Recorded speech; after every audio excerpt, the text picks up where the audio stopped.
podcast from CBS Sports. High drive, center field, hit the wall, grand slam. This is magnificent. Got a fantasy question? Email fantasybaseball@cbsi.com. Get ready to win your league. Where fantasy becomes reality. Now here's Frank, Scott, Chris, and Adam.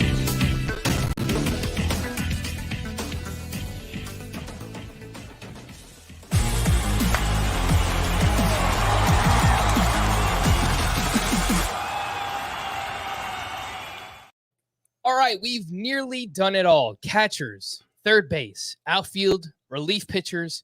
We've saved the best for last. Welcome to Starting Pitcher Preview Part 1, and welcome to Chris's chair squeaking in the background. That was really inopportune. I'm sorry for the timing of that. That was I had this perfect intro. I could have saved it for at least another couple of seconds, and instead I noticed I'm looking at myself in the camera and I'm not quite in the middle of my screen. And that really bothered me. So I'm trying to if you're watching on YouTube, you can see me trying to fiddle with it. And I'm sorry, Frank. Do you want to start over? No, we're just going to keep rolling there. We've got a squeaky chair. We've got a clankety keyboard from Chris. But alas. We've got a lot of squeaky wheels at pitcher as well. Am I right? To Fantasy Baseball Today on Thursday, February 24th. I am Frank Stampfl, joined, of course, by Scott White and Chris Towers. Today is the first of a 3-part preview breaking down starting pitchers. First and foremost, today on the podcast, the state of starting pitching. We're going to talk strategy, top 20 in ADP. And then for the next 2 podcasts, I'm planning SP 21 through 50 in ADP for part 2, and then SP 50 and beyond after that for preview part 3. True story, before we started the podcast, Scott kind of scolded me. He reprimanded me for having such a long rundown. But Scott, I mean, it's starting pitcher, bud. Oh, there's a lot to talk about at starting pitcher. For sure. This is the position that's the most fun to talk about, I would say. Been looking forward to this for a long time. It's just that Scott's got it all up in the dome. He doesn't need all these notes. Well, that's the thing, Frank. How much are you actually going to be able to say? Well, and that's not true. The way Scott prepares for this podcast is he handwrites several pages. Scott, show the people your notes. Oh, I don't know. That's just an in-season thing that I do, so that I can be. I usually do it too, Scott. I mean, I've got this little notepad here. I take a bunch of notes just like all day long on anything that pops up. I'll have like it's wild that you guys are handwriting. It's crazy. I was playing shuffleboard last week and I was trying to write the score on the chalkboard and I couldn't remember how to write an 8. That's just like I could not get my mind. Like I was just like, I could not get my mind around it. All right. Because that's how rarely I handwrite.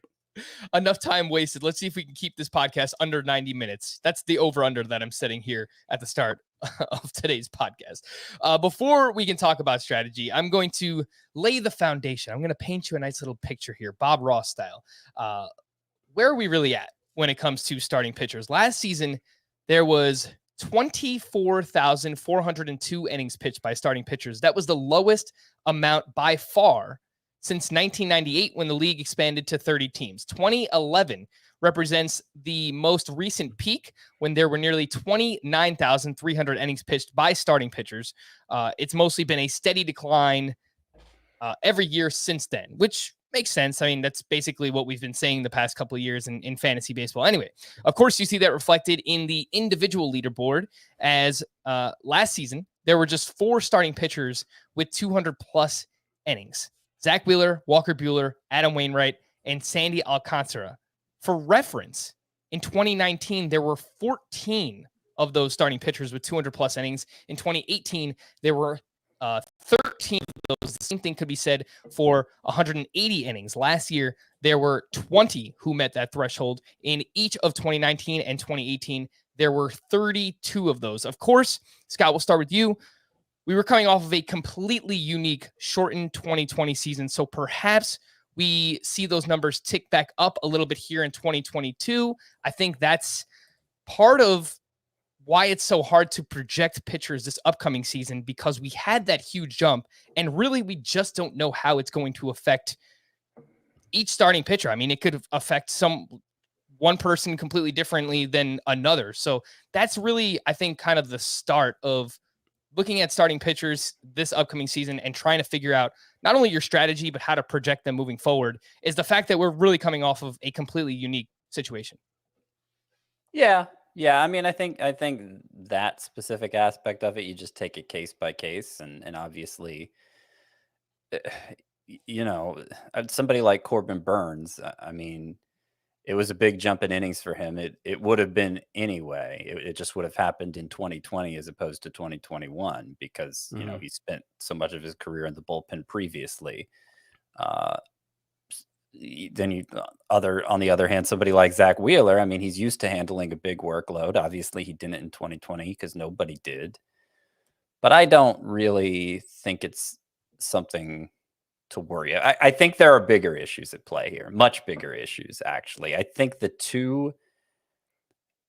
there were two landscape changing developments for pitchers last year. The first was the introduction of the new ball, which was not applied consistently, we now know, but it was in the mix, and presumably it'll be even more in the mix moving forward as they flush out the old balls. You use up that old supply, and they're replaced by nothing but the new balls. So, the ball didn't carry as well. Home runs weren't as easy to hit. And that obviously helped starting pitchers, I think, especially the middle class at starting pitcher. And a middle class reemerged at the position when previously it seemed like you had to be this otherworldly bat misser to survive the home run barrage we saw in particularly in 2019, but throughout the juice ball era. So that was one change. The second, mid-season, the foreign substance ban and the immediate drop in spin rates we saw across the league.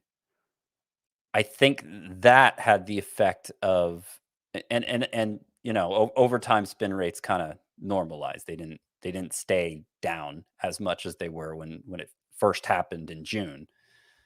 And that's a separate matter. But I think the overall effect of that was the most high-end pitchers became they came back down to earth ever so slightly. They weren't quite as overpowering and not as consistently overpowering.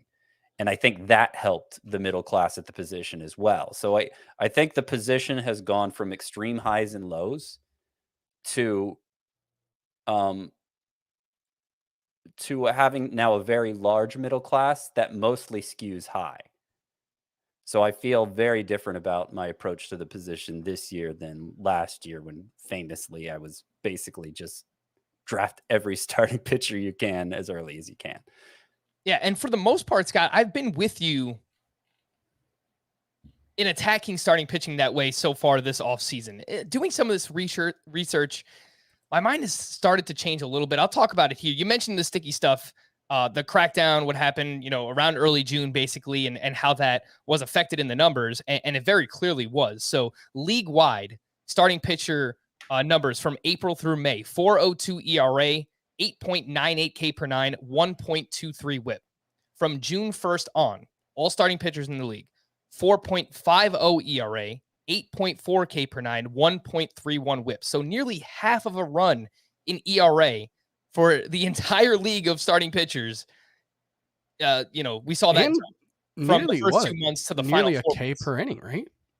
It's about basically half a K. Half a K, per inning. but yeah, that's even bigger than it sounds, because K per inning is inflated when pitchers are giving up more hits and more runs because there are more batters per inning. So that drop off is even more significant than it seems, at least potentially. Yeah. And what I was going to say, so the first part I wanted to get to was workload. We spoke about that. I wanted to talk about just overall performance. And I mentioned the difference between the first 2 months versus the final 4 months. And we'll talk about Gerrit Cole a little bit later on, but he's not the only one. Brandon Woodruff, I was researching him today. I found out, he wasn't nearly as good over the final 4 months as he was in the first 2 months. But really what it came down to was that starting pitcher ERA has really jumped around the last 5 full seasons. 4.34 overall last year, 4.54 in 2019, 4.19 in 2018, 4.49 in 2017, 4.34 in 2016. And overall, I just think that trying to predict pitching year in and year out, it's so hard. There's so much variance year over year, whether it's due to pitcher performance, the ball, sticky stuff. I mean, we constantly have to battle all of these different factors. And originally, it had me, I was with you, Scott. I was thinking like, all right, I'm going to wait on pitching this year. But now the more that I think about it, I kind of like don't oversimplify what I'm saying. I mean, 10 years ago, waiting on pitching meant drafting your first in round 9. Like we're not going back to that. It's just relative to last year, things are kind of back to normal as far as normal is interpreted by people who've played fantasy baseball for a long time. But I would point out that we were drafting pitchers inefficiently last year. We overreacted to some of the trends that we had seen. And it wasn't just that way, yeah. Well, but I don't think it was just because so much changed. Right, but I don't think it was just because of those changes, because those changes affected the whole pool. It was if I had known the effect those changes would have, certainly I would have approached the position. Right, but I wrote a piece last year with the title, "We're drafting pitchers earlier than ever, but we're worse at drafting them than ever." And what I found was that while pitchers pitching over the previous 5 seasons had been, the prices had been inflated pretty dramatically. We had gone from maybe 15 to 20 starting pitchers picked in the first 100 picks most years to, I think last year it ended up being like 33 or something like that, maybe more. But what I found was that the shape of pitching results hadn't really changed. If you looked at how pitchers drafted in specific spots or in specific tiers at the position, how they ended up playing the next season, it was basically like the first 2, maybe 3 rounds were pretty good bets.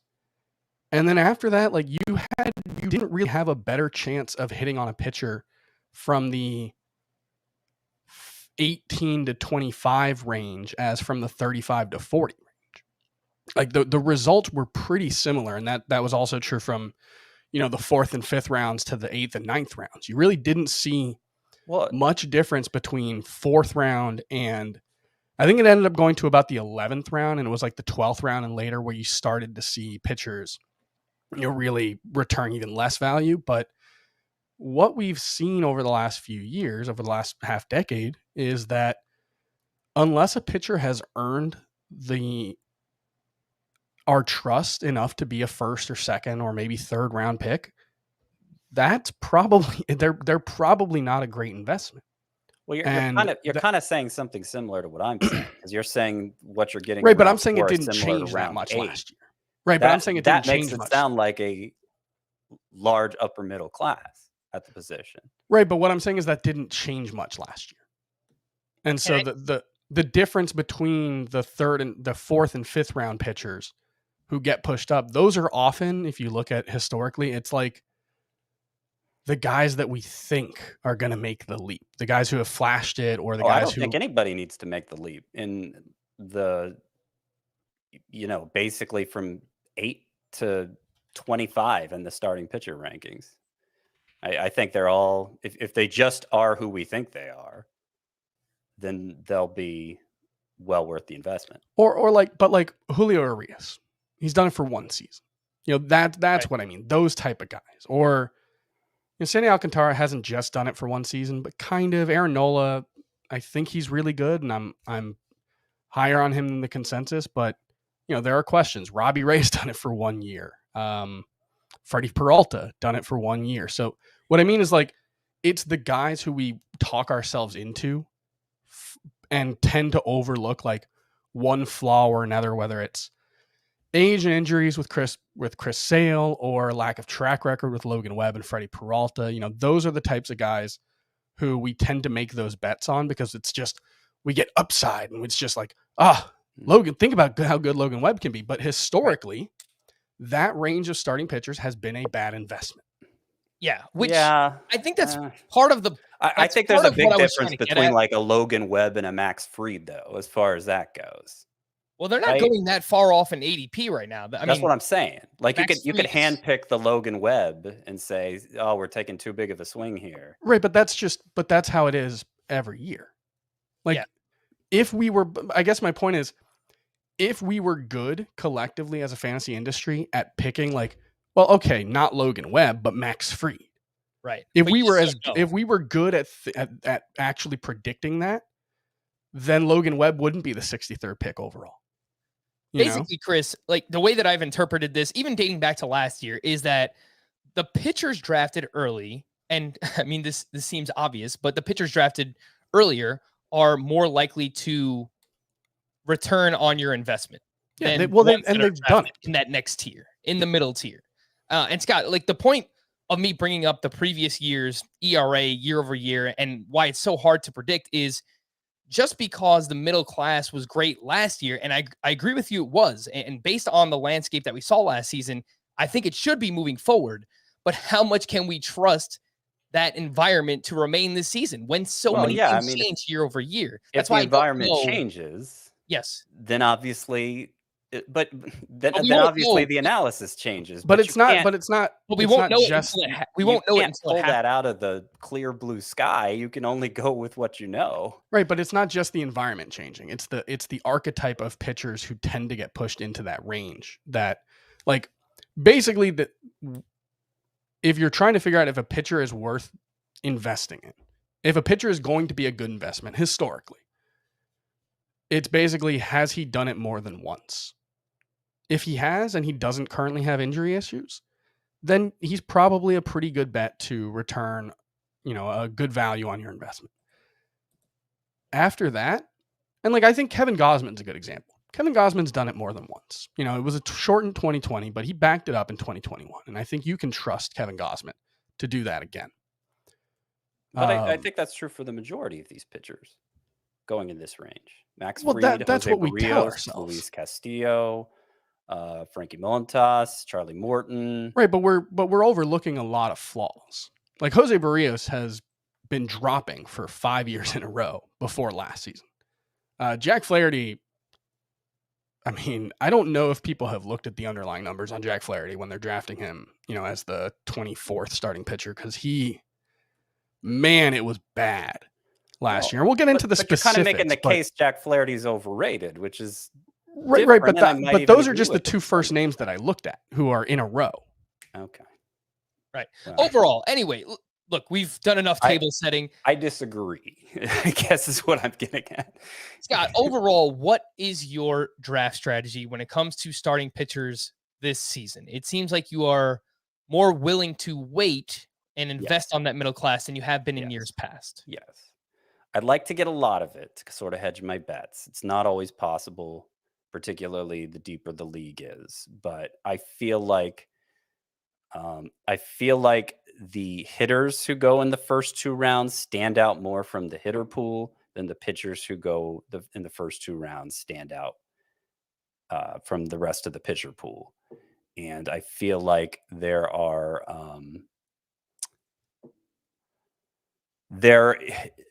is a large enough group of pitchers who can come close to elite production, if not perform at elite level themselves, that go in that round, let's say round 3 to round 8 range, that I'd rather build the front end of my staff from that group. So that includes guys like Max Fried. That includes guys like, Sandy Alcantara, if we're talking about round 3. Probably ends with like Justin Verlander. He's probably the last of that group. But ideally, I want to get 3 of those. In my rankings, they're the top 30. It's probably not going to include any of the top 12. It might. If the picks just happen to line up right. I'm not going to pass up Zach Wheeler 23rd overall, most likely. But it's certainly not a priority for me. Not like it was last year, which was really the only year in all of history where that was a priority for me. And I am mostly with you, Scott, because I've done 2 15-team leagues already this offseason where I did not select my first starting pitcher until round 5. I would have never done that in recent years. I don't even know if it's the right strategy now. I'm still trying to form my strategy. And I think seeing the way those teams have turned out, especially in a league that deep, I probably want somebody in that Woodruff, Zach Wheeler range, just to give me that ace, that anchor, that workhorse, someone that I feel really strong about, and then probably jump back into the position in that range, 5, 6, 7, round 5, 6, 7.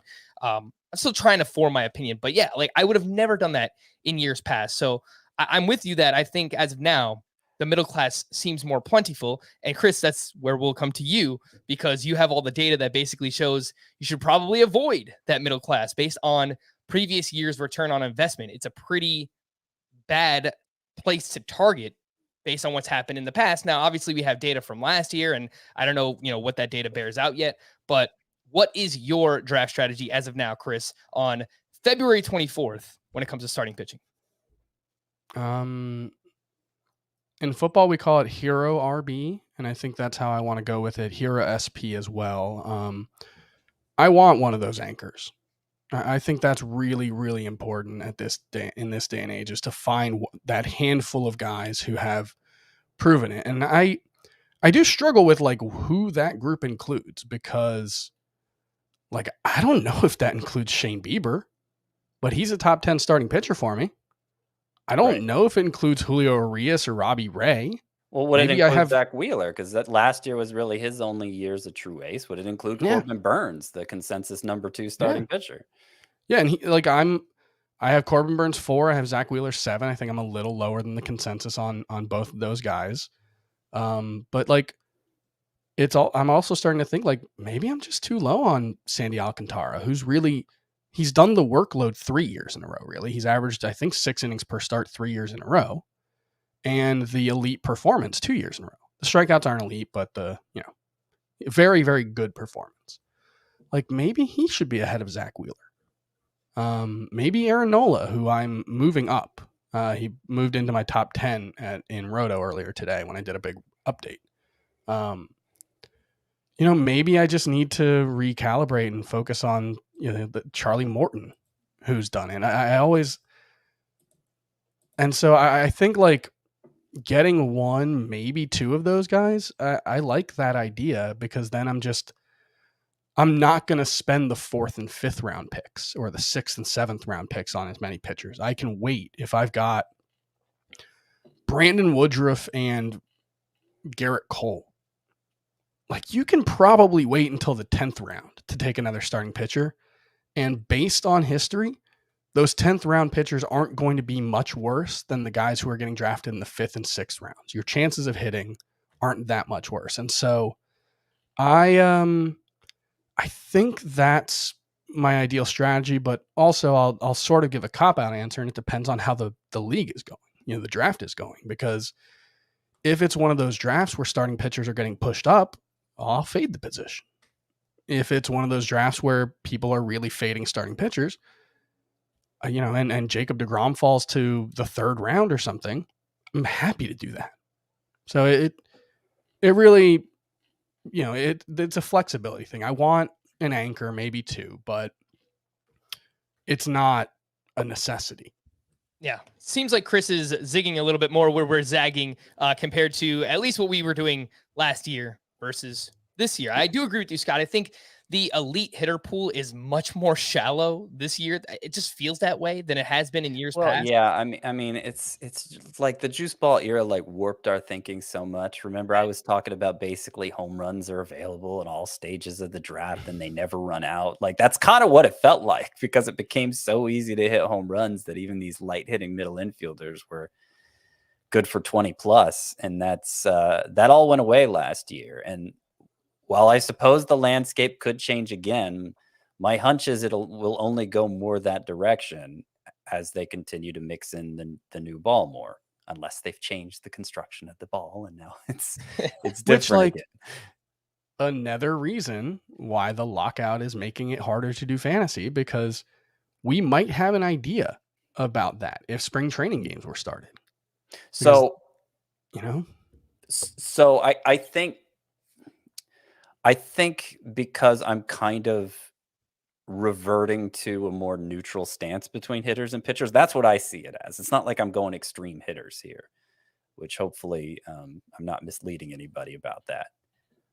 I don't think I'll get caught with my hand in the cookie jar like I did last year. Last year was basically my worst year of playing fantasy ever. I was embarrassed at how poorly I finished in a number of leagues when I've always prided myself on, pretty much always being in contention, top half of the league at least. I did win one league still, so it wasn't a total loss, but there were a lot of leagues where I finished in the bottom half, and I'm just not used to that, and I hated it, and I don't want it to happen again. So you only know what you know. You can only foresee what's known. But I think, obviously a more neutral stance is going to protect me from any curveballs the league decides to throw at us. All right. I appreciate the transparency as always there, Scotty. Back in the lab this offseason, 0 SB, trying to figure out what to do with pitchers. And let's do that right now. Let's jump into ADP review. We'll start with Gerrit Cole, who has an ADP of 8.6 versus Corbin Burnes, who has an ADP of 11.8. Those are the top two starting pitchers off the board in fantasy baseball this season. Only 2 pitchers in the first round compared to last year when we had 3 in the first round of most drafts, which included Jacob deGrom, Gerrit Cole, and Shane Bieber. I honestly don't ever find myself targeting either of these pitchers, Gerrit Cole or Corbin Burnes. I think, again, it goes back to I just feel like the hitter pool is a little bit more shallow. That's more so in like a roto categories league. Obviously, I'll still target these guys in a points league, in the first round, in the top half of the first round even. There's a lot to say about Gerrit Cole. I think most people will break it down, and I was guilty of this as soon as the season ended. April and May, Gerrit Cole was awesome. 1.78 ERA, a 0.83 whip. From June on, the sticky substance crackdown. You look at the surface numbers, a 4.15 ERA, 1.20 whip. Your first thought is, wow, they took away the sticky stuff. Gerrit Cole stinks now. He's gone back to being Pittsburgh Pirates Gerrit Cole. But if you look a little bit further, from June through September 1st, which is the start right before he hurt his hamstring injury, he had a 3.52 ERA, a 108 whip, 15% swinging strike rate. And the underlying numbers were actually even better than that. Everything was in the low threes in terms of his peripheral stats. So, Scott, that's where I'm at with Gerrit Cole. I don't know that he's going to be this far and away best SP1 that he has been in years past. I don't think you're getting a sub 3 ERA anymore. You're probably getting something like right around a 3 ERA, a really strong whip, and like 11 or 12 strikeouts per 9. That's worthy of being the SP1, especially because he's done it so many years in a row. But I think you just have to realize he's not going to separate himself as far away from the pack as he has done in years past. Yeah, that's kind of how I'm seeing the elites at starting pitcher in general. And he's a good example of that. The ERA over 4, once the foreign substance crackdown began, it's a little skewed because the first 3 starts I think were awful, and then the last 3 were awful when he was dealing with a hamstring injury. In the middle, he looked pretty dominant still. So I think he's fine. I don't think there's a lot of reason to worry about Gerrit Cole, and that's the main reason he's going number 1. Pitch for pitch, I think most people clearly Jacob deGrom, people would say is better. And Corbin Burnes, I think most people at this point would say is better. Corbin Burnes was far and away the leader in xFIP, FIP, basically every ERA estimator. Corbin Burnes was well ahead of the pack. So, pitch for pitch, Corbin Burnes goes ahead of Gerrit Cole, but he hasn't shown, even last year winning the Cy Young, he hasn't shown he can take on that ace workload.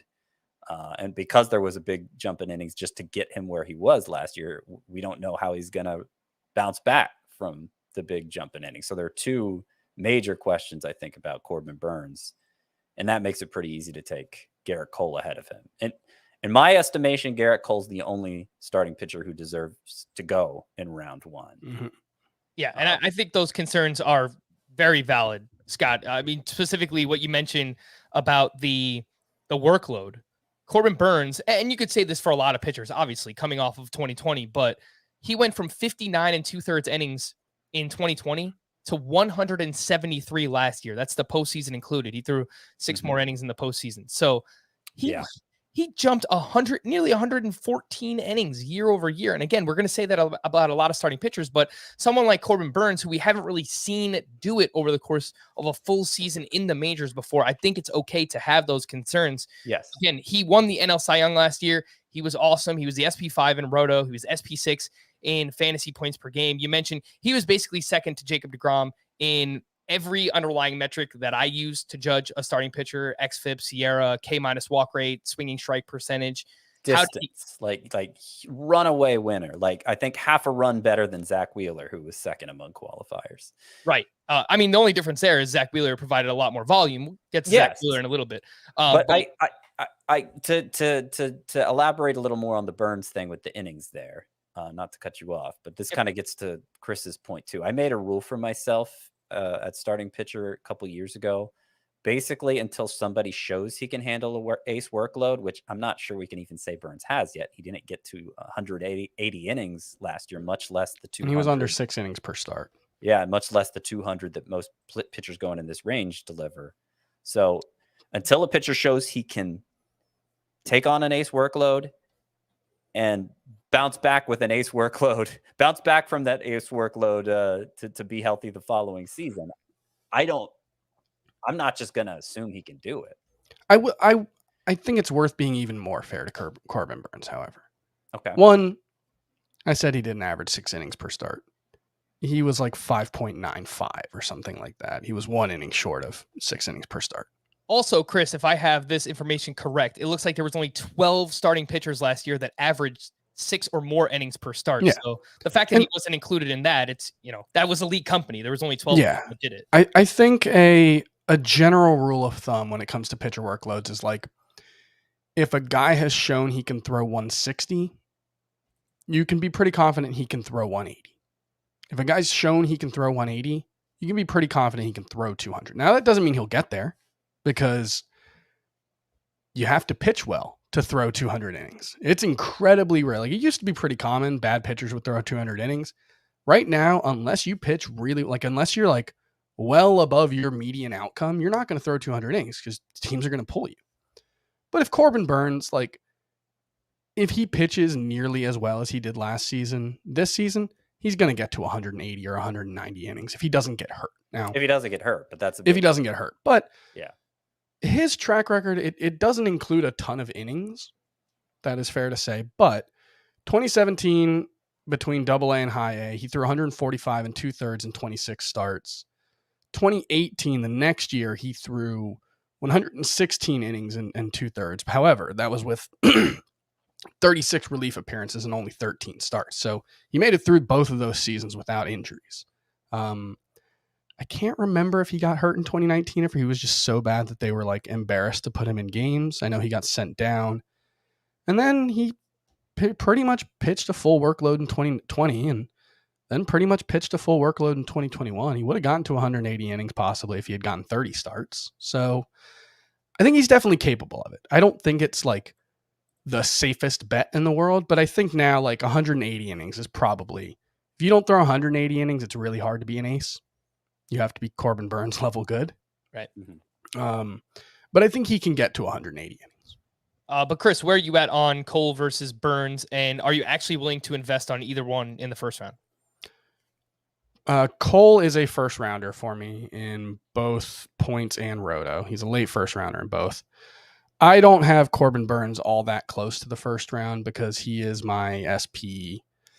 I believe he's 4 or 5. Let me just check. He's 4 in roto. And, I think the difference between him and Brandon Woodruff is very little. Brandon Woodruff won't get as many Ks per inning, but, he's, I think, a better bet for more innings. So I think they're both, that range is fine for him, but not going to be first rounders for me. All right, we are going to hit a quick break. Before we do that, I want to remind everyone, if you haven't already, join our Fantasy Baseball Today Facebook group. That's facebook.com/groups/fantasy baseball today. Lots of fun questions being asked right now. People looking for leagues, joining different leagues, just asking questions. It's a fun community to be a part of. So if you aren't already, please join our Fantasy Baseball Today Facebook group. We're going to take a quick break. When we return, we have more ADP here on Fantasy Baseball Today. All right, so let's jump back in, and we now have this next group of 3 in the early to mid second round. Walker Buehler at pick 14, Max Scherzer at pick 18.8, Brandon Woodruff at pick 20.6. Yes, I purposely am waiting to talk about Jacob deGrom. I want to put him in the same category as Shane Bieber, though he actually does go later than these guys in ADP. We'll get to those in just a little bit. Scott, here we are, 1 year later, and all season long, I said, man, why did we doubt Walker Buehler? We shouldn't have done that. He's here. He's arrived. He went 6+ innings in 29 of 33 starts. Awesome season, 2.47 ERA, 0.97 whip. See where I'm going with this? There was no reason to think that was happening. I don't want to invest in Walker Buehler at this price.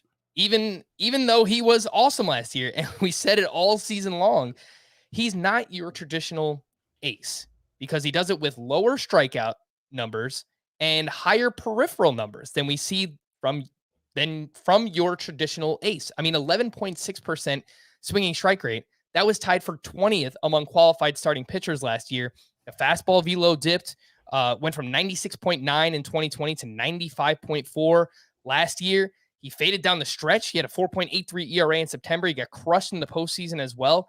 And we're talking about another guy who had this massive innings jump, 51.2 in 2020, 226 in 2021. So I have him at the back end of this second tier. I'd rather take Wheeler. I'd rather take Woodruff. I'd rather take Max Scherzer ahead of Walker Buehler. Am I crazy? What do you think? I don't think you're crazy. I think you're being a little harsh with old Buehler boy here. In comparison to Corbin Burns, he had previously had a 180 inning season. I know he exceeded 200 for the first time, but he was at 182 and a third in 2019. He has never been for being a guy who we think of as a power pitcher. He's never been a big swing and miss pitcher. His swinging strikeout rates have been underwhelming, basically from when he first broke into the league in 2017. And yet there's been nothing. There's never been any questions about Walker Buehler performance wise, right? Just the way the Dodgers implement him have been the only questions raised. He's always delivered on what he's supposed to do when he does pitch. Now, the strikeouts were low by ace standards last year, 9.2 K per nine. That's certainly not an ace strikeout rate. That's also the exception. Like normally he's been over 10 K per nine. And like, even if he is only a K per nine, if he's now going to be this workhorse, there's so few of those guys. And honestly, he's more proven than most of them. He's more proven than of being a high end option anyway than like a Zach Wheeler even. So, well, and he pitches for the Dodgers, so he's going to get a ton of run support. He's going to win a lot of games, which is the most valuable pitching stat for as little focus as it gets. Understandably, it's not the most predictable thing in the world, but it's a very valuable stat. Wins, regardless of the scoring format. Well, I guess if it's one that doesn't reward wins, then it's not such a valuable stat. But traditional formats, points leagues, or roto, wins are huge. So yeah, I mean, I get why you might rank him behind Wheeler or Woodruff or whoever else you mentioned there. I think he's probably the second safest ace after Gerrit Cole. So that's why I have him fifth. I have him behind. I'm sorry, I have him fourth. I have him behind Cole, Scherzer. Scherzer might be the second safest, as old as he is. Cole, Scherzer, Burns, and then Buehler. And speaking of Scherzer, the two pitchers that I was most wrong about last year were Walker Buehler and Max Scherzer. Scherzer has an ADP of 18.8. He's now 37 years old, just signed a 3-year deal with the New York Mets. He finished as the SP1 in Roto last year, 13th overall, the SP2 in fantasy points per game, because Nobody was catching Jacob deGrom in that department. And Chris, the things that I was worried most about Max Scherzer last year, he has quelled all of those concerns for me. The walks got back on track. Basically, everything that happened in 2020 was just like a short season blip for him. He got the control back where it needed to be. The swinging strike rate bounced back up. He was not getting hit nearly as hard as he was in the shortened season. So back in the National League East, normally you might worry about a pitcher or a hitter going to a new location, but obviously he's familiar with the National League East. He spent so much time with the Washington Nationals. I know he's old. That's probably the only thing you could say about him, but look, I'm actually willing to invest in Max Scherzer in the second round, more so than I would be for someone like Walker Buehler. I just trust it more. Yeah, I mean, it's like 2020 didn't happen, and that's probably a pretty good standard to hold for a guy who, had never shown any signs of decline before 2020, and it was a shortened season. So, like, the thing about the 2020 season was he made 12 starts. I'm sure you could find a 12-start stretch for Max Scherzer every season of his career. Maybe not every single season of his career. He's had some pretty good years, but I'm sure it's not that rare to find a 12-start stretch where he had a 3.74 ERA and a slightly elevated walk rate, I think excusing that makes a lot of sense. Now he's 37.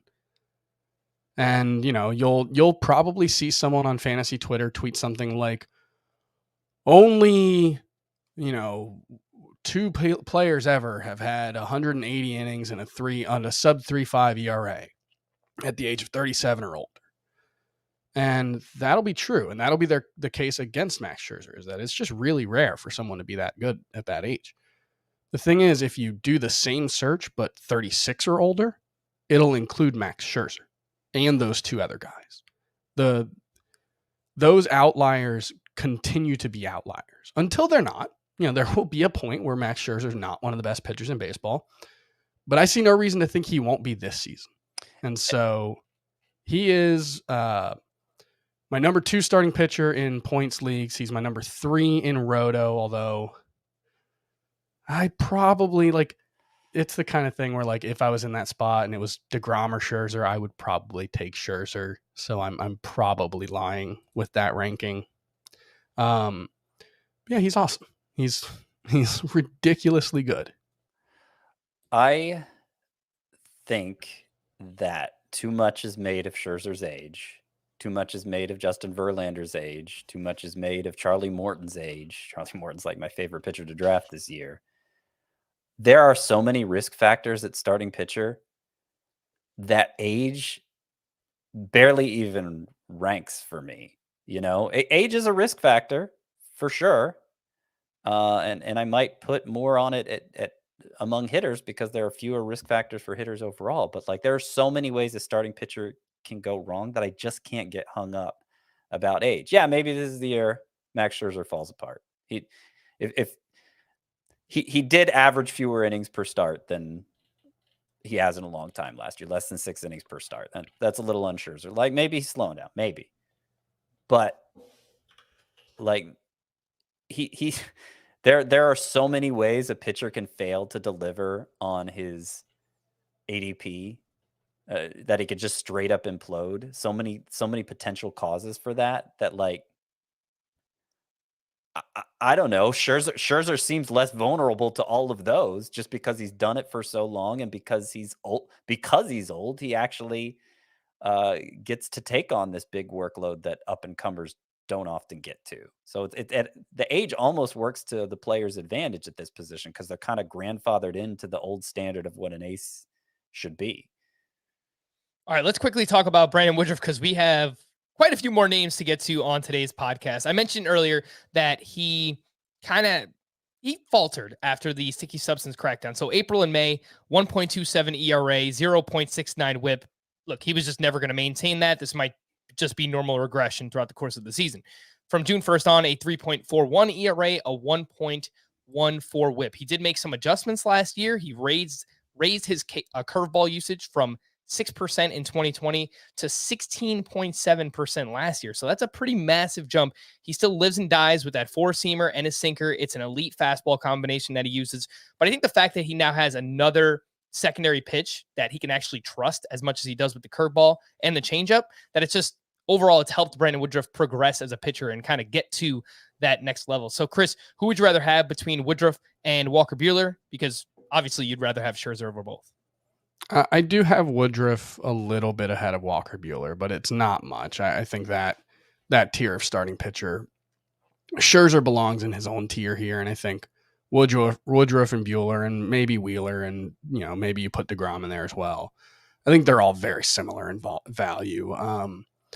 Woodruff, I guess you have a little bit of concerns about whether he's going to be able to throw 200 innings, something that Walker Buehler and Zach Wheeler have done, but I just think he's such an interesting pitcher because he's a rare pitcher whose fastball is such a good swing and miss pitch that he can get away throwing fastballs 60% of the time or 65% of the time and still be a really high strikeout rate guy.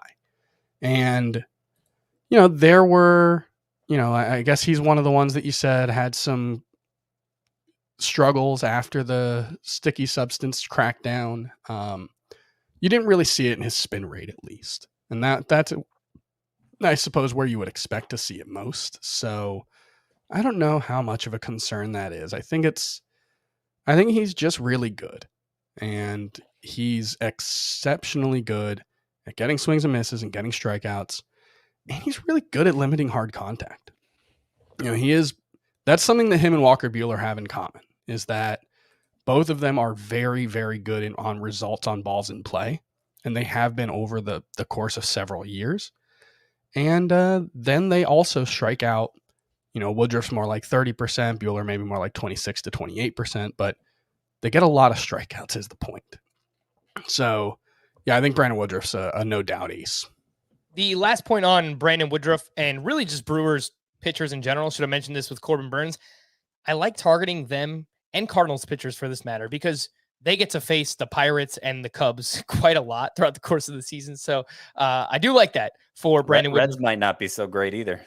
Yeah. So I do like targeting Brewers and Cardinals pitchers for that reason. Scott, any concern when it comes to Brandon Woodruff? Who would you rather have, him or Buehler? Well, I'd rather have Buehler by one spot, but it's almost a coin flip, like Chris said.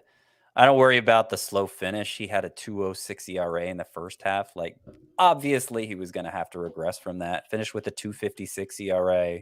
I think he's probably closer to a 3 ERA pitcher like we saw in 2020, but that doesn't. The difference between 2.50 and 3. And that's true for most pitchers who have a 2.5 ERA or whatever. Yeah. I basically think that he was on the good side of variance last year with the 2.56 ERA. So yeah. He's probably more of like a low 3s ERA pitcher, which is still very good with an awesome whip and, around 10 strikeouts per 9. So I think Brandon Woodruff has arrived and should be trusted as an SP1. All right, now the real fun begins. 3 pitchers going in the back end of the second round, early third round range. Jacob deGrom, 21.4. Shane Bieber at pick 24.8. Zach Wheeler at pick 25.2. Should have mentioned this earlier. These all come via Fantasy Pros ADP. They have 5 different average draft position sources that culminate this average draft position data that we have here today. All right, so Jacob deGrom.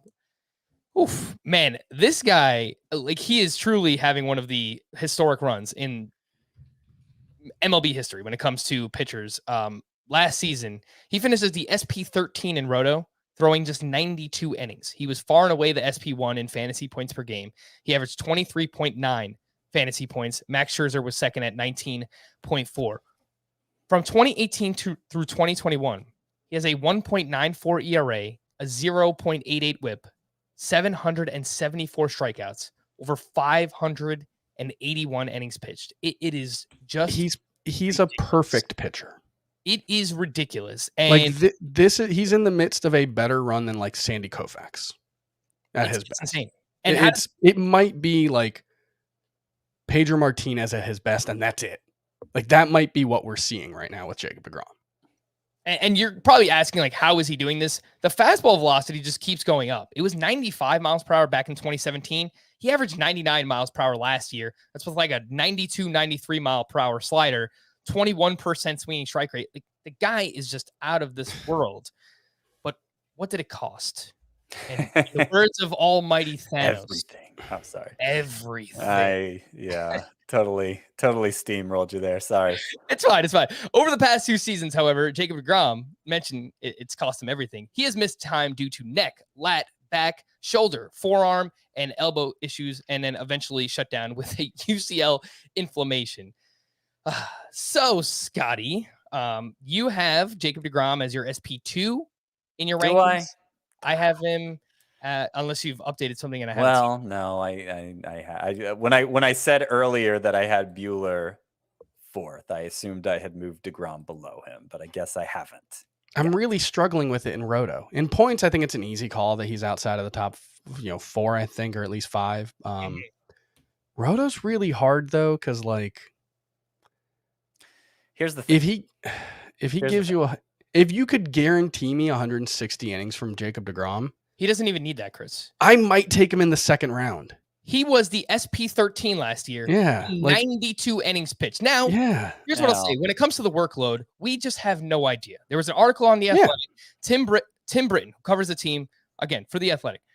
He was asked realistic expectations for Jacob deGrom this season. And he said if he were the Mets, he would sign up for 140 innings. You need to ask yourself, how many innings does Jacob deGrom need to get to pay off his price tag as the 21st player off the board, a top 2-round player? First that, and then ask yourself, how realistic is it for him to get to that total?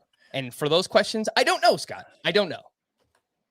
Well, I think there's a bigger question that needs to be asked before that. Is he okay? Like right now, is he okay? Because we didn't see him for the last couple months last year. And we've heard since then that he had a UCL tear. That's supposedly not showing up in the MRIs anymore. But we've been down this road with pitchers before.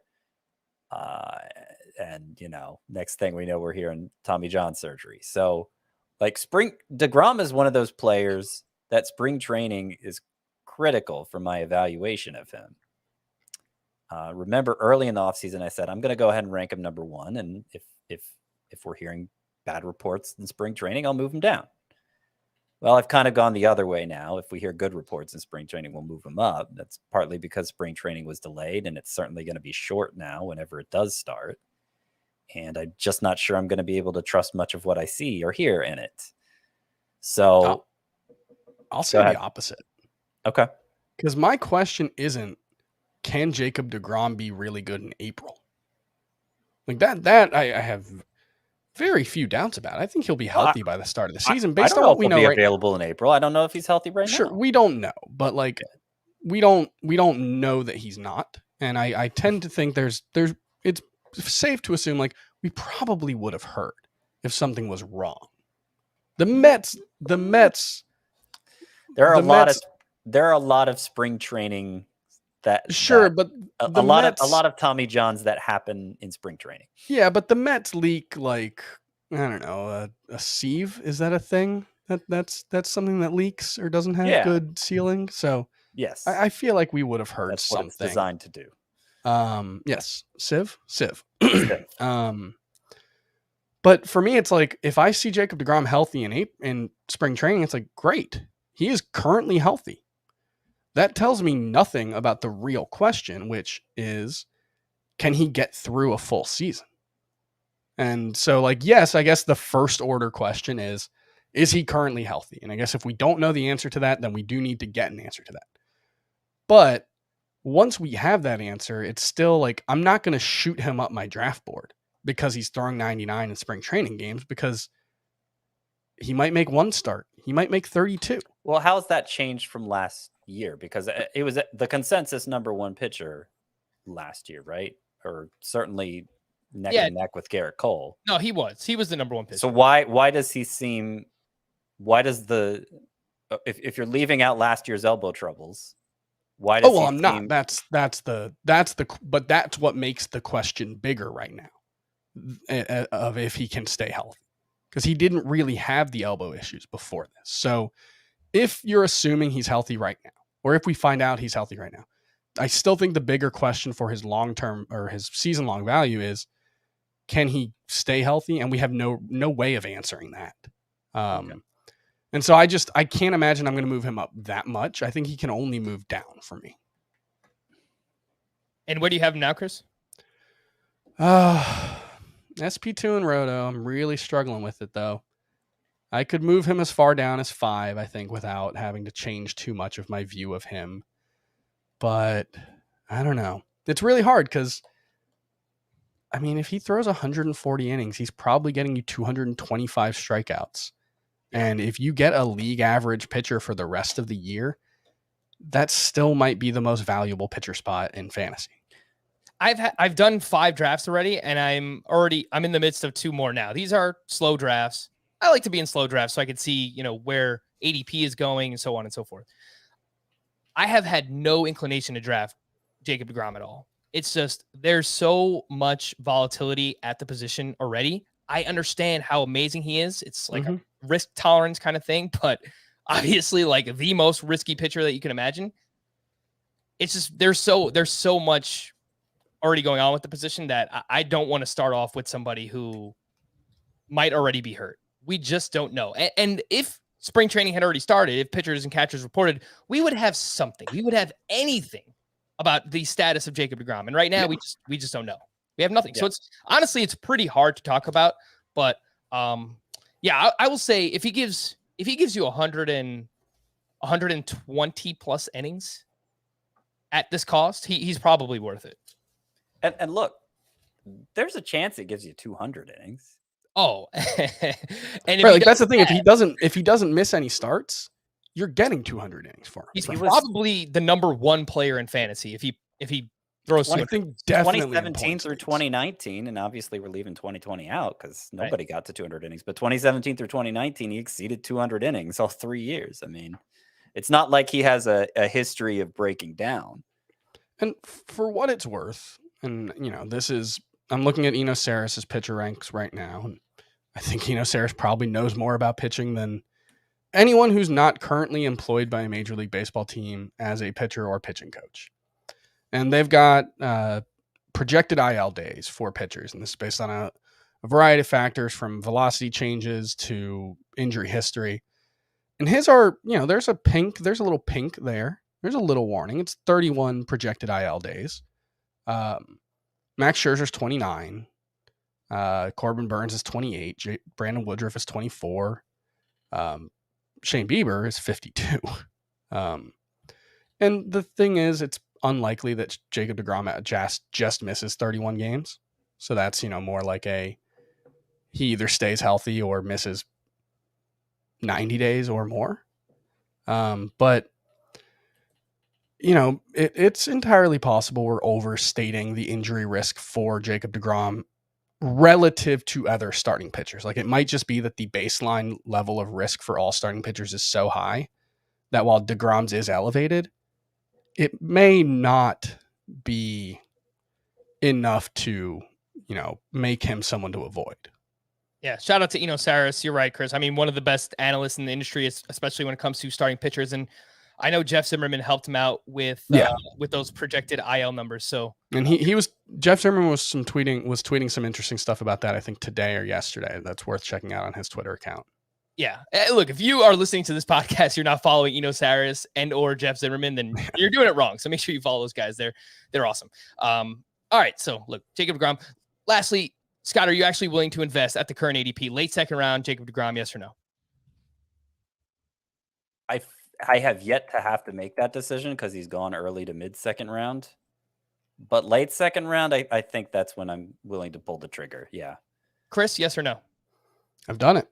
All right. Next up, Shane Bieber, another tough one to figure out here. Last year, 3.17 ERA, a 1.21 whip. The walks were uncharacteristically high for Shane Bieber, up over 3 walks per 9. And he allowed many more hits than he did the previous year. The BABIP was up, but those things were actually in line with where he's been at mostly for his career outside of the shortened 2020. Expected ERA, according to StatCast, tells us that he was allowing more hard contact again. And then, of course, we have the fact that he was limited to just 16 starts due to a shoulder injury. When he returned, final 2 starts, extremely small sample size. I think it was 6 innings or something like that. The velocity on the fastball way down to 91 miles per hour. He usually sits 92, 93. And velocity doesn't need a big sample size. You can have a sample size of a couple and know if a guy's throwing hard or not. And the spin rates were also way down. That was the first time we saw Shane Bieber after the sticky substance crackdown. So on the slider for him, on the curveball, the spin rates were down across the board. Scott, it seems like all offseason you've been the optimist when it comes to Shane Bieber. And I mean, I'm just going to remain consistent in my stance on Jacob deGrom. I know they're different injuries and completely different pitchers, but I'm pretty worried about Shane Bieber myself. So usually when I see these two names, I just kind of skip them over, and maybe that's a fault of my own. I don't worry about it. I mean, 6 innings after returning from injury, a hurried buildup after a long absence. His velocity was down a little. Okay. They probably shouldn't have brought him back at all. So, bad on Cleveland, bad on the Guardians for doing that. I don't think it tells us anything about how Shane Bieber is going to do after normal rest and a normal buildup. Spin rates being down, okay, that's something that afflicted the entire league just a few months earlier, and pretty much everybody who struggled with the spin rates early on figured out how to get them more or less back in line. So I suspect that's not going to be an issue for Shane Bieber either. So then, if after addressing those two concerns, it just comes down to performance. And I mean, since the start of 2019, obviously 2020, he was otherworldly, but go back to 2019. I mean, he was a no questions asked ace either. Clear second rounder in fantasy the following year. He was one of the biggest workhorses in the game in both 2019 and 2020. And that's how he started. Like 4 of his first 5 starts last year, he recorded double-digit strikeouts. I mean, he started off on the right foot. I think he's as much of an ace as anybody. Obviously, there are understandable questions about durability, but I don't think they're of the significance that deGrom's are. And I think his track record of taking on a big workload gives me even more confidence that he can bounce back. Yeah, it's not really anything to do with the performance, because I think when Shane Bieber is on the mound, he's going to be a really, really solid starting pitcher. I think 2020 was a complete aberration. We're not coming close to that again for Shane Bieber. He kind of went all out in terms of the velocity that year, probably because he knew it was a shortened season. But when he's sitting 92, 93, what we have seen in 2019 and 2021 is more of the pitcher you should expect. A low to mid 3s-ish ERA and a lot of strikeouts. And that's very valuable. Chris, with that being said, we do have this lingering shoulder concern with Shane Bieber. And maybe I'm just blowing these injury concerns. I don't think you are. But like last year, I went on a limb with Walker Buehler and Scherzer. I said I was out on those guys. I was wrong. I'm willing to be wrong. For me this year, it's going to be deGrom and Shane Bieber, unless, but of course, neither of those guys had a shoulder injury or an elbow injury. Right. Shoulder injuries are arguably even scarier than elbow injuries because we tend to assume guys just come back normal from Tommy John surgery. Shoulders tend to be a lot trickier than that, and the fact that he missed a bunch of time last season with shoulder injuries, and then when we did see him pitch, the velocity was down. I think that has to be a red flag. Like I'm not saying that means his velocity will be down forever. I think the extenuating circumstances are valid to point out, but we just don't know. And I think it's a risk factor. And I think it's a somewhat significant risk factor. And then you throw in that he's kind of a one-of-one pitcher when it comes to being really good while being absolutely horrid with results on balls in play. Like just even in his 2020, he had a 391 expected WOBA on contact. League average is 369. That is really, really bad. Now, he had a 41% strikeout rate, so it didn't matter. But if you trust xERA as a diagnostic tool, his xERA in 2019 was 3.86. His xERA in 2021 was 3.73. So that's really the major pitching stat, your peripheral stat that takes into account quality of contact. And maybe that is overblown. Maybe that, there's something about him that is being hidden, but he really does get hit that hard. It's like he really is bottom 20% in most quality of contact metrics. In 62 appearances, 61 starts since the start of 2019, almost 400 innings, Bieber has a 2.92 ERA. Yeah. So I really don't think ERA is the concern here. Unless he loses stuff, and then everything's the concern. Maybe. Again, but yeah, it's not a performance thing. Like, I'm with you, Scott. I think we're to the point, like, there's enough of a track record. Performance-wise, he's fine. I mean, he's more than fine. Like, I think there's a chance even if he's healthy and fine, I think there's a chance he has a 3.6 ERA. And, that's true of anyone, obviously. Right. But I think it's more of a concern for him than it is for Brandon Woodruff or Walker Buehler. You kind of see it similarly with someone like Aaron Nola, right? Now, I think Bieber has better stuff than Aaron Nola, but they both have mediocre to bad fastballs. And I think because of that, I mean, they could be maybe prone to falling on that higher side of variance. And we just saw they're in the strike zone a lot too. I mean, they're two of the most consistent strike throwers last year, excluded for Bieber. Yeah, I think there's some risk, but look, he's still a top 10 or close starting pitcher in both formats for me. So, I think that sort of highlights that I'm not super comfortable with more than 6 or 7 starting pitchers. All right, let's quickly talk about Zach Wheeler here. The ADP is 25.2. He's an early third-round pick in 12-team leagues. Far and away the best that we've ever seen from Zach Wheeler last year. He was the SP3 in Roto. He was SP7 in fantasy points per game. He was one of 4 starting pitchers to go 200-plus innings last year. He was actually first in innings pitched per start. And how did he do it? How did he get there? Well, he did change up the pitch mix last season. He threw his slider a career-high 24.9% of the time, and he also had the best control of his career. So he had a career low walk rate, the strikeouts were up, the swinging strike rate was up, and he gets a lot of ground balls. So all of those things in conjunction led to this super breakout, basically, for Zach Wheeler. And Scott, he's one of the I think like 3 or 4 starting pitchers in the first 2 rounds that I actually want to target. There's like a pocket of pitchers that I like, and it involves him, Woodruff, and really Scherzer. So how do you feel about Zach Wheeler? So I pretty much buy what he did last year, and he feels safe. It's kind of calling him safe, though, for reasons I've already brought up, can be kind of misleading. Last year was the first year he performed like a true ace in fantasy with that big strikeout rate and everything. But if he regresses back to his prior standard, he's still like a top 30 pitcher. So like he's safe in that you're not going to get the disaster scenario with Zach Wheeler, but he may end up performing like, well, less than a second rounder. So, you could take that for however you want to take it. Yeah, I mean, that's a good point. That's probably why I target those 3 pitchers in particular. Wheeler, Woodruff, Scherzer.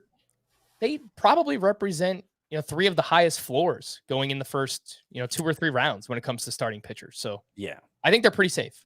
Chris, some quick thoughts on Zach Wheeler? Yeah, one thing for me is like he's sort of the Spider-Man meme with Sandy Alcantara. Wheeler gets more strikeouts, or at least he did last year. Yeah. He did last season. It's kind of wild that he had an 18% strikeout rate in 2020 and then had a 29% rate in 2021. But he is truly elite at suppressing quality of contact. Like, he is the anti-Shane Bieber. His expected WOBA allowed for his career is 346. He's never been higher than 366 in the last 4 seasons, basically since he's been healthy.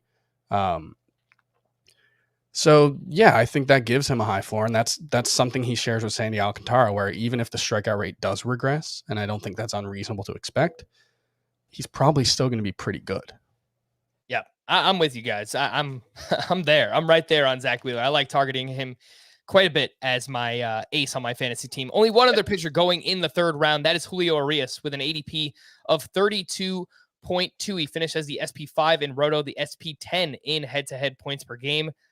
Largely due, not mostly, it's not the only reason, but he had 20 wins. It led baseball. So obviously that factors into the equation quite a bit. He was also just amazing, 2.96 ERA, a 102 whip. And the Dodgers finally just let him go. He went 6+ innings in 15 of 32 starts. I know that doesn't exactly sound like a lot, but before last season, he had only gone 6+ innings in 10 of 38 starts. So he did it in a much higher ratio of his starts last year. And overall, Scott, I mean, he just improved. He lowered the walk rate tremendously, changed the pitch mix a little bit, threw the curveball a career high 34% of the time. However, I mean, he's another one of these pitchers that, like, the swinging strike rate is not tremendous. It's 25th in baseball. I mean, the underlying numbers in the second half, he had a 409 xFIP. Yeah. I think he's a good pitcher. I don't love the cost in the third round. So I don't think that I'm going to invest much in Julio Urias. Well, I think there's clearly a teardrop here between Wheeler and Urias. Right. I actually have Wheeler ahead of Bieber for what it's worth. So Bieber's the end of the tier for me.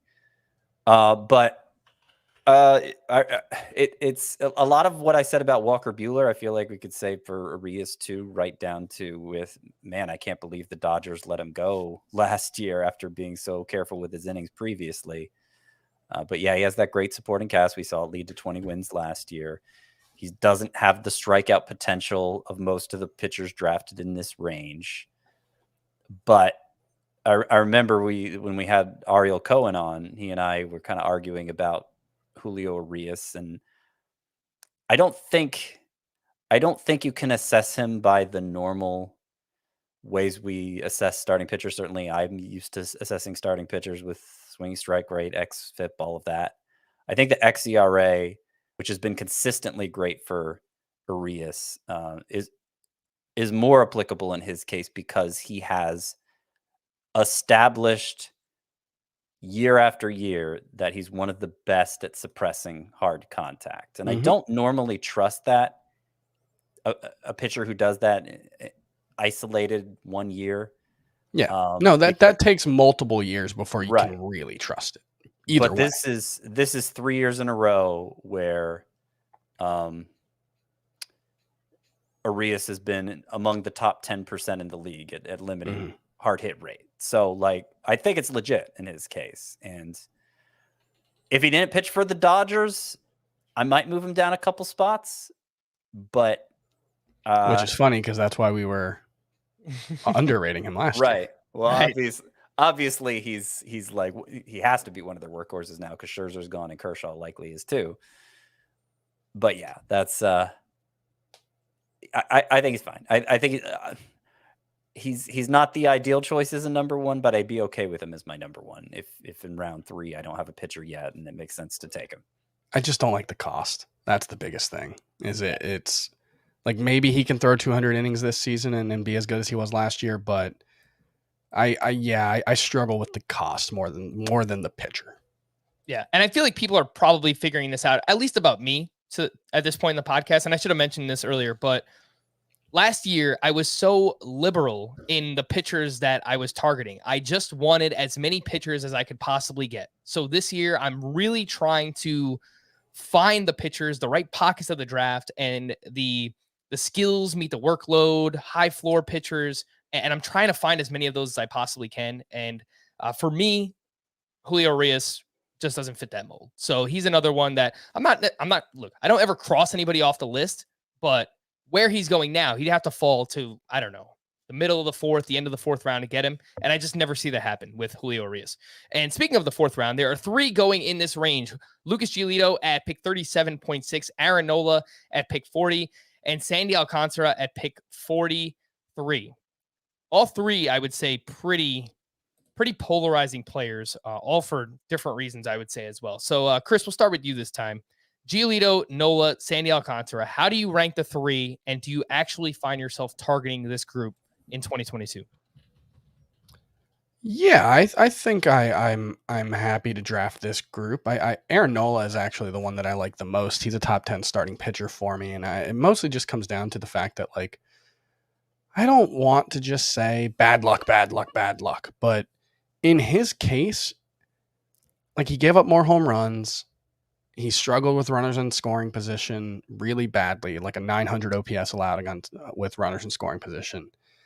And maybe that was just the result of him tipping his pitches or just not being as good. The problem is when you look under the hood, he didn't get hit harder than last season. His expected results weren't that much worse. He gave up more home runs, largely as a result of giving up more cheap home runs.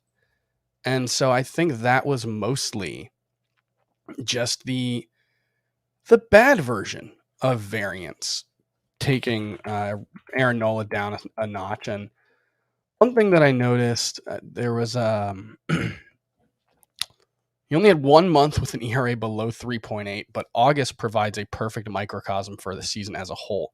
He had a 4.28 ERA in the month of August, which is not great, despite a 33% strikeout rate and a 172 batting average against.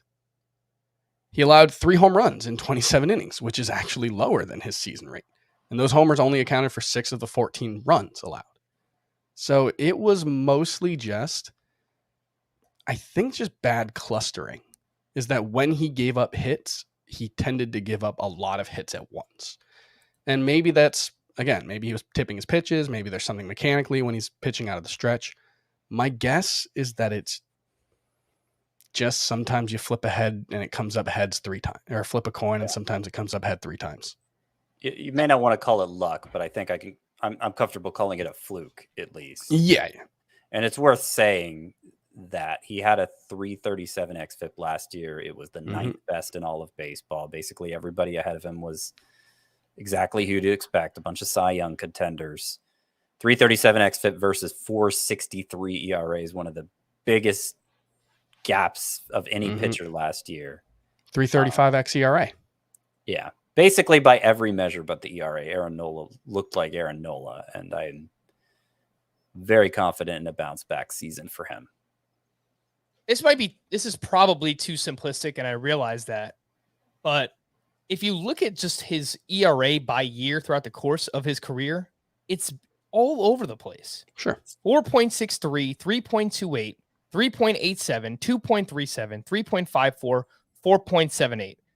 For his career, he's got a 3.68 ERA. If, on paper, that looks nice, but how you get there, it's pretty rough. And this is coming from someone who I loved Aaron Nola last year. I had him as my SP4. His fastball is just, it's not good. It's like straight. It's 91, 92 miles per hour. Yeah. And I thought the changeup was the key to unlocking him last year. The changeup wasn't nearly as good. Obviously, he has this tremendous curveball. Man, I just think that he's more prone to this variance because, like, if he doesn't have that fastball, he just gets hit. And sure. Like his fly ball rate was way up last year. I'll say like that's a fluke for sure. Like for his career, it's 31%. Last year it was 40%. So as a result, he gave up more home runs, and that's what happened. I think any pitcher who relies more on location. I mean, Nolan gets tons of strikeouts, so we think of him as a power pitcher, but he doesn't overpower hitters with his fastball. Really, he relies a lot on command, and those are always going to be. Those kinds of pitchers are always going to be more vulnerable to variance because it doesn't take much for a strike to be in a hitter's wheelhouse. It's like Gerrit Cole, even with the spin rate down, like that dude still throws 100 miles an hour consistently. Yeah. When you throw 100-mile-an-hour fastball in the middle of the strike zone, yeah, it might get hit. But the chances of it getting hit hard are much, much lower than if you're Aaron Nola and you throw your 91-mile-an-hour fastball in the middle of the strike zone. Like that's a problem. And so it's mostly just that your mistakes are bigger mistakes and your margin for error is slimmer.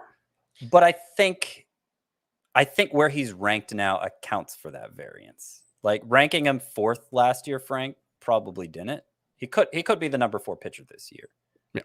But I think accounting for all the ways Nola could go, I don't feel this doesn't feel risky to me where we're taking him now. All right, let's talk about the other two pitchers in this range. Lucas Giolito, who has an ADP of 37.6.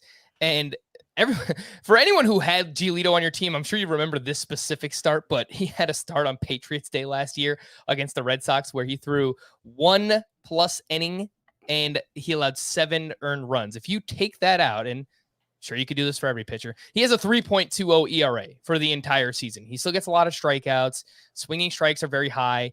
He's yet to hit 200 innings in a career, in a season in his career. But got to hit 180. Yeah. Look, what I've said about Giolito is he feels a lot like Jose Barrios with more strikeouts. Now, I mean, that's not a bad thing. Someone who gives you a mid-3s ERA with all these strikeouts and a pretty strong whip, like that's a strong pitcher. And, you know, if I had to choose just right now, Giolito or Aaron Nola, I think I would go with Giolito. I don't know if that's the right answer, though. What do you think, Scott? I think I'd go Nola because, like, I'm kind of to the point with Lucas Giolito where I am with Luis Castillo, where I think he's good, but I'm kind of over him taking this next step that makes him a true fantasy ace. I think 3 years in a row where the ERA is in the mid-3s, he's a little bit vulnerable to home runs. He walks a few too many guys, and that's just kind of part of his profile. Now he's going to give you a ton of strikeouts, and like he's going to give you a lot of solid starts. Like I'm not trying to discount him as a quality pitcher. I have him ranked 13th. But I don't love the idea of taking him as my number one when the past couple years, even as aggressively as I was going after starting pitchers, I was okay with that. Yeah. And I think the biggest difference, you made the comp to Luis Castillo, and I think that there are some similarities. I mean, Giolito from start to start, there is some inconsistency throughout the course of the season. I can see why that's frustrating, but the whip is just so much better for Giolito just versus Castillo, right? Well, yeah. I mean, I have him like 12 spots apart in my pitching rankings, but you know. Yeah. I don't even know that he has to get much better, Scott, to take that next step for him to pay off this value, right? Like, if he's just a mid-3s ERA, a 1.10 whip, and 10 Ks per 9, he's probably worth this. He has some starts where he pitches poorly in a way that, like, I think is less true of Aaron Nola, even when things go wrong. You know, like, I don't think Aaron Nola has those starts where it's like, oh boy, he's just pitching really poorly. Even if the end result will probably be somewhat similar. But yeah, I think he's fine at this cost. All right. We're going to end today's podcast with Sandy Alcantara. And I realize not much efficiency here. We'll be better. I swear. I promise. We'll start with Robbie Ray on the next podcast. But I want to end with Sandy Alcantara because I've seen a lot of discussion throughout the industry. He's a very polarizing player this year. The cost is higher than it's ever been. The ADP is 43. So he goes in the middle of the 4th round of a 12-team league around some other proven talents. Aaron Nola, Lucas Giolito, as I mentioned. And last year, Sandy was great. 3.19 ERA, 107 whip, 201 strikeouts over 205 and 2/3 innings pitched. And he was one of 4 starting pitchers to meet that mark. A lot of people in the industry, I'm not doing this to like call anybody out, but what I've seen around the industry is that people don't want to invest in Sandy Alcantara because they say the strikeouts aren't there. The strikeouts aren't there for an ace. Now, I agree throughout his career, they haven't been there. And full season statistics are more predictive than half season statistics. I realize that. But he made a tangible change last year, and his slider usage went up over the final 13 starts of the season, 8 percentage points. I think that is a pretty noticeable change. And on top of that, just in general, the entire pitch mix changed. He threw his changeup 10%, just 10% in 2020, 23.5% last year. So throwing his changeup more throughout the season, throwing his slider more. And during that stretch, his swinging strike went up to 15%. Now, if he does that again, if that carries over, we're talking about somebody who the strikeouts could be through the roof. He hasn't done it yet. I understand that we're projecting him to do something he hasn't done, but I buy it. I buy the change. I buy what we saw last year. And if the swinging strikes carry over, then the strikeouts are going to be there. And as a result, the results are going to be there. And he already gives you the innings. So I think it's just like this perfect culmination of a fantasy ace before our eyes. And people are skeptical of it. I am not one of those people. Chris, what do you think? Yeah, and like we talked about with Zach Wheeler, even if the strikeouts aren't there, even if the strikeout rate does regress more to league average, like it was in 2020, he's really good at limiting quality of contact. Not Julio Urias good, but really, really good at it, and that helps. He's always been someone who's outperformed his peripherals, and last season the peripherals started to catch up to the performance. 347 xERA, 319 ERA. That's really good. So, yeah, I don't think he has to get much better to provide a ton of value, and I think there's a chance he does get better. It's not the most likely thing in the world, but he's still only 26. I thought he was a little older than that, to be honest. And so that helps. And yeah, he's starting to develop those put away pitches, that you need. Like, he's going to generate a lot of early swings.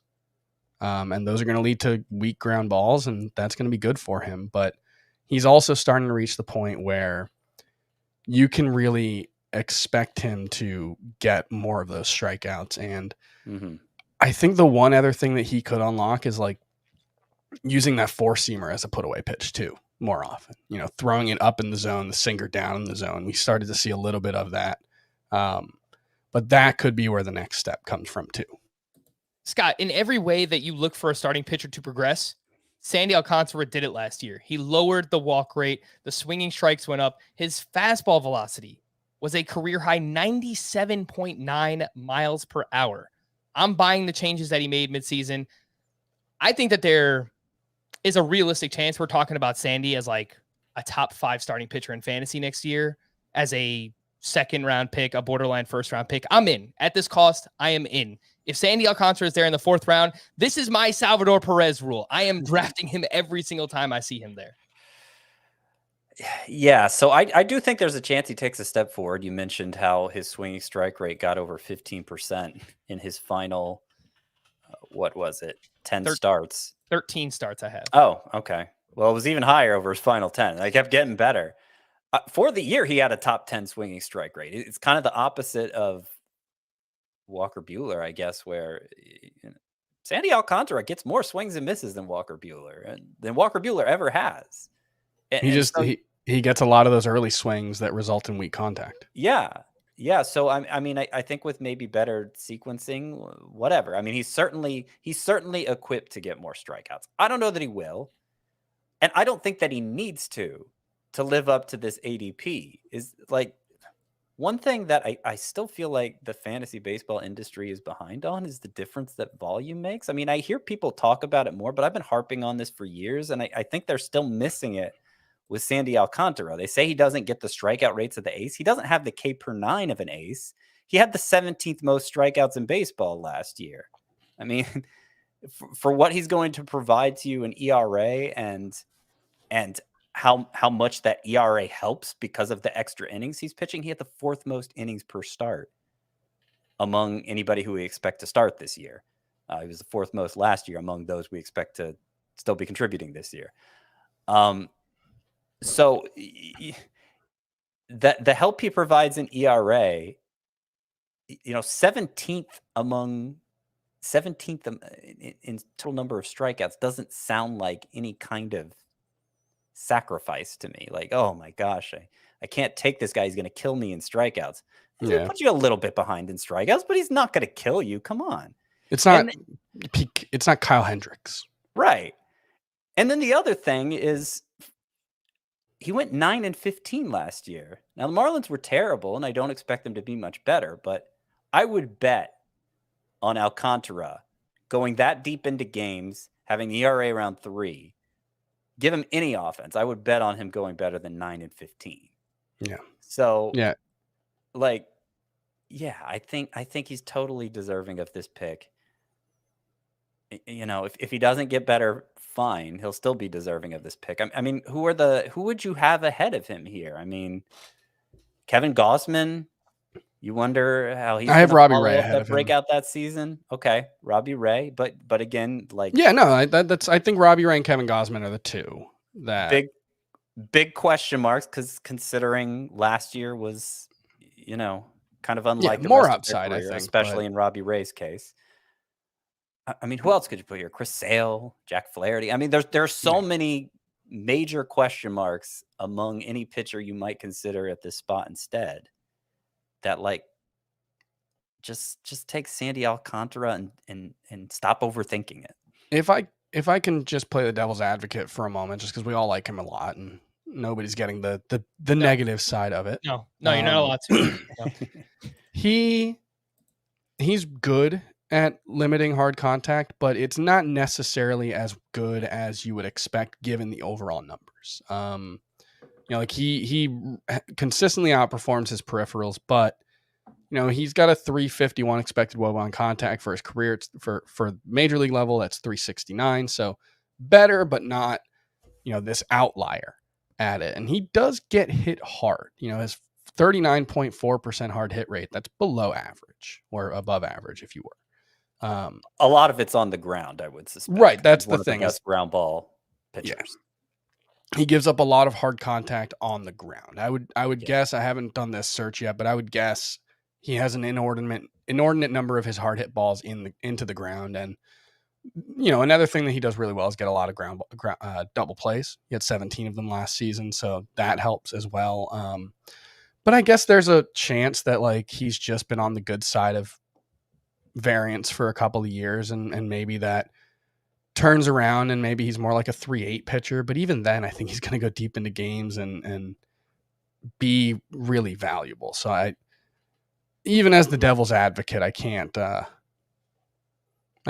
send him to hell or whatever that would be. Fantasy hell. I hear what you're saying, Chris. Look, Heck, any starting pitcher could finish with a 3.8 ERA.